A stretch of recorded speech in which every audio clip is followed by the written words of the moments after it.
Tell me why you decided to take this leap into starting a business of your own following this career as an OT in the NHS. What made you do it?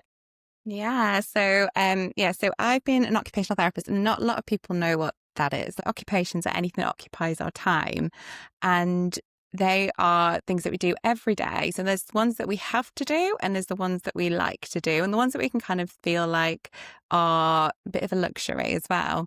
And for me, becoming a mum was a massive shift in my whole occupational life and what I do. I work in the NHS. I know that the services are very, very stretched.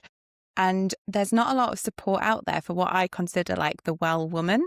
And that's what I consider myself to be, a well woman. So I don't have any like mental health issues or difficulties. I don't have any like depression, postnatal depression, anything like that. But I did struggle massively with that adjustment to being a mum. And it's known as matrescence. It's a massive emotional, like physiological journey you go through.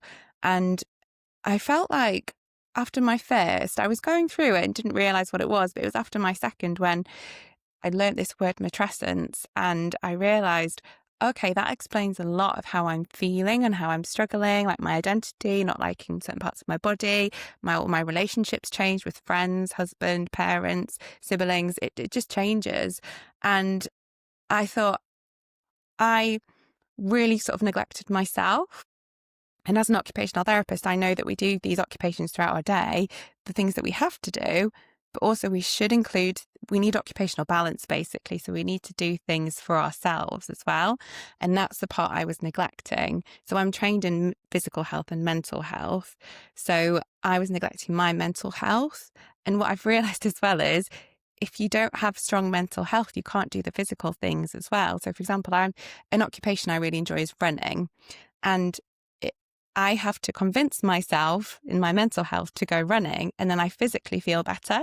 But I do wake up some mornings of my running days because I have a routine of when I do it, and I don't want to do it. But I always ask myself, why? Why do I choose to go running? And I sort of go through those questions in my head, and that really helps motivate me. And some people, it's not running, it's other things they want to do. But I really want to help other mums realize it's not being selfish to do things for you. You need to look after yourself to have the skills and resources to look after your little one as well. So that's kind of my second maternity has been a lot about learning about my purpose, what I want, and I want to help other mums navigate this journey because it has been a massive journey.